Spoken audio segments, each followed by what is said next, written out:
Nous évoquons, avant de parler football, des incidents survenus samedi soir dans le match entre l'Udinese et le Milan et les cris racistes à l'encontre de Mike Maignan. Tiens, on va faire un tour d'Europe, bien sûr, vos réactions chez vous, les drôles de dames. D'abord, Julien, chez toi aussi ce week-end. Incident similaire, un joueur de Coventry a aussi été pris pour cible, Casey Palmer, par des supporters de Sheffield Wednesday. C'est ça, exactement, à Hillsborough. Alors, il a réagi de manière un peu différente de Mike, dans le sens où tu l'as vraiment senti très très énervé. Il a pointé du doigt auprès de l'arbitre les personnes qui, selon lui, l'avaient insulté de manière raciste. Le match n'a pas été interrompu, ça a continué. Enfin, ça a été interrompu. Un petit peu le temps que l'arbitre vienne voir Casey Palmer et tout ça. On attend maintenant de voir comment le Championship va réagir. C'est un problème. J'ai l'impression que les Anglais regardaient toujours ce qui se passait chez les autres. Donc, Ouais. en Italie, comme avec Mike, en Espagne avec Vinicius, par exemple, ce genre de choses-là, en se disant souvent, c'est pas chez nous. Et là, on va bien voir ce que ça va donner. Le Championship, donc une entité différente de la Première Ligue, c'est pas la même chose, c'est pas la même gouvernance, mais ça va être très intéressant de voir comment ils vont se comporter, quelles vont être les sanctions. Est-ce que ça va être très dur, pas très dur. Donc voilà, ça va vraiment être intéressant de voir comment et Sheffield Wednesday et le Championship, l'IFL, vont réagir après ce qui s'est passé hier. Palmer était fataliste sur ses réseaux. Ouais. Il a écrit « Je vais être honnête, j'ai l'impression que les choses ne changeront jamais, peu importe les efforts que nous déployons ». Mike Maignan lui a dit « Je ne suis ni le premier ni le dernier à qui cela va arriver, tant que ces événements sont traités comme des incidents isolés ». Alors évidemment, on en a déjà parlé plusieurs fois le lundi soir, ensemble. Fred, on en a parlé beaucoup avec toi cette saison aussi, comme avec Johan. Vinicius est un petit peu la cible principale en Liga. Infantino a réagi, il se range derrière son règlement FIFA, mis en place en 2019. Je rappelle, une procédure en 3 étapes, en cas de, je cite, d'incident sérieux dans un stade, interruption du match par l'arbitre avec annonce du speaker pour exhorter à stopper les insultes racistes, puis si les insultes persistent, match à nouveau interrompu, renvoi des joueurs au vestiaire, si ça continue, interruption définitive. Il dit aujourd'hui qu'il faut mettre en place le principe de la victoire sur tapis vert de l'équipe victime d'insultes. C'est pour ça que j'ai posé la question à Federico Bazzaretti à l'instant. Fredo, voilà, c'est un sujet, on en a parlé, important aussi en Espagne. Comment on le traite aujourd'hui ? C'est-à-dire qu'en Espagne, il y a un retour en arrière. Ça s'est amélioré ces dernières années, puisque la Liga avait mis en place un protocole qui allait au-delà du racisme, qui était l'atteinte à la dignité humaine. Je me souviens très bien que pendant un classico à Bernabéu, des abrutis avaient insulté Messi en le traitant d'attardé mental pendant tout le match. 12 d'entre eux avaient été identifiés et ils avaient été exclus à vie du Real Madrid. Voilà. Donc il y avait des délégués de la Liga dans chaque stade pour écouter des choses, tout ce qui allait à l'encontre de la dignité humaine. Donc ça incluait le racisme, l'antisémitisme, l'homophobie aussi, etc. Mais j'ai l'impression que depuis quelques 2-3 ans, on est un petit peu moins regardant. Et que comme ça touche Vinicius, et que Vinicius, on l'évoquait la semaine dernière, est un personnage un peu polémique de par sa manière de jouer, parce qu'il est Real Madrid, il se trouve qu'on a on a un petit peu moins de compassion pour ça. Voyons par exemple ce qui s'est passé. Il y a eu de graves insultes racistes contre Vinicius à Valence. Valence a attaqué Vinicius. Le grand journal de sport de Valence s'appelle Sport Deporte, a fait des unes honteuses contre Vinicius. En disant qu'il cherche bien. Mais qu'il cherche bien. En gros, c'est un petit peu ça. Voilà. Donc, en gros, la manière de jouer, de parler beaucoup, c'est vrai qu'il parle beaucoup, etc., provoque ce genre de réaction. Et la semaine dernière, il y a quelques jours, jeudi soir, pas au Calderón, au Metropolitano, en coupe contre l'Atlético, à un moment, il est allé parler à l'arbitre en désignant une personne en disant il n'arrête pas de m'insulter, ce type, avec des propos racistes. L'arbitre n'a rien fait. Donc, il y a une rétrocession en Espagne de la lutte contre le racisme. Et donc, automatiquement, dès qu'on arrête de lutter, ça reprend. Ah, mais tu ouvres les vannes. Mon cher Johan, c'est un sujet évidemment qui te concerne, bien sûr. La question, c'est y a-t-il des solutions ? Moi, je suis un peu fataliste, évidemment. Comme le sont Palmer et Mike Maignan. On en parle depuis des années. Ça nous concerne aussi, nous, en France. Qu'est-ce qu'on dit en Italie ? Comment on traite ça ? Est-ce qu'on relativise ou pas du tout ? Bon, moi, à titre individuel, je suis fataliste, ce que je disais samedi après le match. Quand ça fait 20 ans que tu suis le championnat et que tu en as vu des dizaines et des dizaines, et que finalement, 20 ans après, tu en es encore là, ça veut bien dire que finalement, pas grand-chose n'a été fait. C'est difficile, c'est pas difficile à traiter parce qu'on sera tous d'accord à peu près sur le fait que ça ne doit pas exister dans le stade, pas exister dans la société. vient le moment des sanctions ensuite. C'est-à-dire comment on le traite une fois que c'est arrivé. Et là, il y a plusieurs degrés d'implication. C'est-à-dire, soit on a réussi à identifier tout de suite dans le stade la personne et on peut la sortir directement du stade et faire ensuite ce qu'il y a à faire. Soit c'est pas le cas, on arrête le match une première fois. Le protocole en Italie, c'est on arrête le match une première fois, on fait une annonce par le speaker, dans les haut-parleurs du stade. Si ça reprend, on refait une deuxième annonce en disant la prochaine fois, on arrête le match et il ne reprendra pas. Et c'est ce qui s'est passé à Udine. Il y a eu 2 fois le speaker qui a fait une intervention dans les haut-parleurs du stade et il y en a.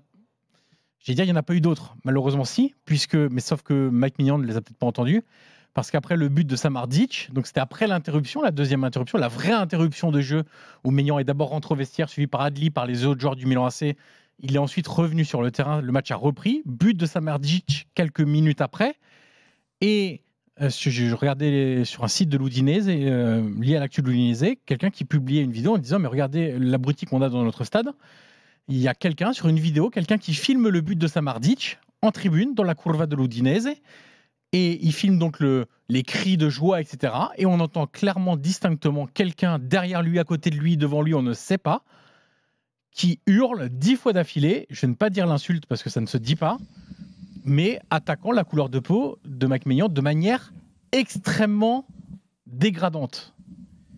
Donc, il y aurait pu avoir à ce moment-là, si ça avait été relevé par quelqu'un, un arrêt définitif du match. Ensuite, même si le match s'arrête, on fait quoi ? On le fait reprendre à huis clos? Est-ce qu'on fait un huis clos juste sur ce match-là? Est-ce qu'on fait un huis clos partiel, huis clos total? Il y a la solution Est-ce du tapis vert. qu'ensuite, on doit donner match perdu au club? Si c'est pas match perdu, est-ce on retire un point? Puis ça arrive encore un deuxième point, puis un troisième point, puis un quatrième point.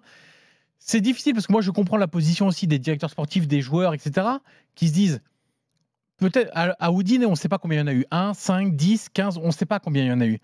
Mais est-ce que pour 5 mecs, 10 mecs, 15 mecs, est-ce que tu donnes des points de pénalité à un club? Difficile de répondre à cette question. Moi, je pense que la solution devrait venir aussi de ceux qui en sont victimes de ça. Dire selon eux, selon ce qu'ils ont subi, ce qu'ils estiment être la solution juste. Ça peut aussi venir d'eux. Ils peuvent être force de proposition. Est-ce que nous, qui sommes loin de ça, on est les mieux placés pour dire il faut faire ci, il faut faire ça? Je ne suis pas certain. Polo, ton regard également sur le sujet. Est-ce que toi aussi, tu es fataliste? Il faut accepter malheureusement qu'il y aura toujours ce genre d'incident dans les stades de foot. Alors, je ne crois pas que c'est la question d'un stade de football. Je ne suis pas fataliste, Oui, je suis surtout réaliste, quoi. C'est-à-dire que vous avez dit beaucoup de choses très très intéressantes, y compris Federico. Il y a quelque chose qui m'embête toujours dans les clubs de football, c'est que si les clubs de football sont sanctionnés, c'est que quelque part, ils sont complices de ce qui s'est passé. Donc je pense qu'il y a quelque part aussi un délit de sale gueule contre les clubs. Il faut faire attention. On a l'impression que c'est eux qui sont responsables de tout. Moi, je regarde l'évolution de la société, allemande évidemment, française. Je regarde l'évolution de la société européenne.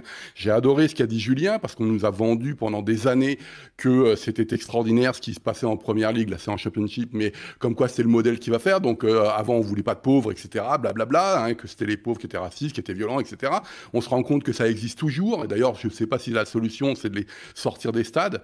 Donc je n'ai pas de solution comme ça. L'autre aussi, chose qui me dérange aussi un petit peu, c'est qu'on s'intéresse aux grandes stars qui sont victimes du racisme. C'est-à-dire Mike Maignan, c'est un nom. Vinicius, c'est un nom. Mais qu'est-ce qui se passe dans les divisions plus petites? Bien sûr. Qu'est-ce qu'on fait de ça?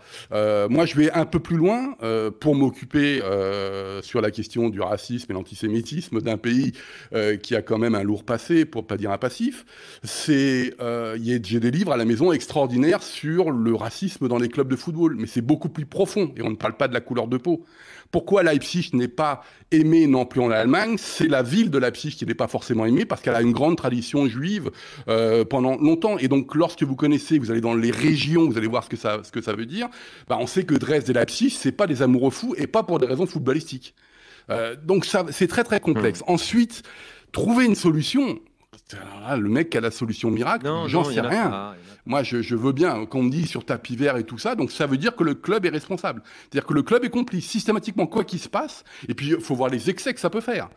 Aujourd'hui, ça n'a rien à voir avec le racisme, c'est en Allemagne. On sait très bien que pour tout ce qui touche au feu de Bengale, etc., c'est les visiteurs qui font ça. Comme c'est le club qui reçoit, qui est responsable, c'est le club qui se prend tout dans la tronche, alors que c'est les visiteurs qui font, les ultras qui se parlent entre eux. Tiens, bah moi je vais me déplacer à Dortmund, je vais faire le bazar là-bas, et quand toi, Dortmund, tu te déplaces à Cologne, tu vas faire le bazar chez moi, et c'est le club qui prend. Il y a plein de choses, c'est très très complexe. Mais tu sais, c'est comme les matchs perdus au polo. Oui. Imagine des supporters qui sont en conflit avec leur direction. Oui, c'est très facile de faire perdre des points à son propre club pour contester la politique des dirigeants. Je voudrais simplement donner trop de pouvoir justement à ces gens-là. Rebondir sur ce que disait Johan sur les propres joueurs. Il faut peut-être demander aux propres joueurs ce qu'ils en pensent. Là, on voit comment Vinicius a retweeté Mike Maignan avec un message, en reprenant le message en disant seulement parler ne changera pas les choses. C'est-à-dire qu'on a l'impression que les joueurs qui sont régulièrement victimes de ce racisme commandent à se prendre en main et demandent, ils font une sorte de pression, quoi. Voilà. Et peut-être, tu as raison, Johan, peut-être ce sont eux qui vont réussir à faire bouger les choses à force de messages, etc.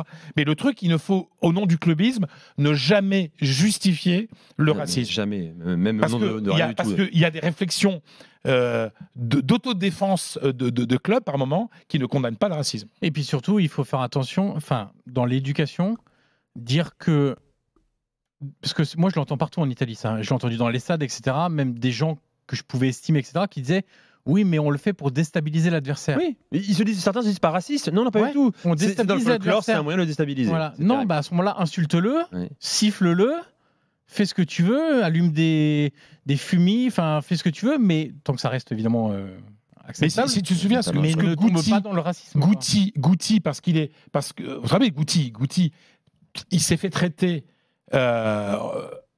Il a reçu des insultes homosexuelles parce qu'il avait les cheveux au carré, quoi. Ouais. Mais c'était homophobe, mais pendant toute sa carrière quasiment, quoi. Et à l'époque, personne. Et il avait beau s'en plaindre, personne ne faisait rien contre ça. Interrogé sur le niveau d'intelligence de pas mal de supporters en tribune partout, en Europe et dans le monde d'ailleurs.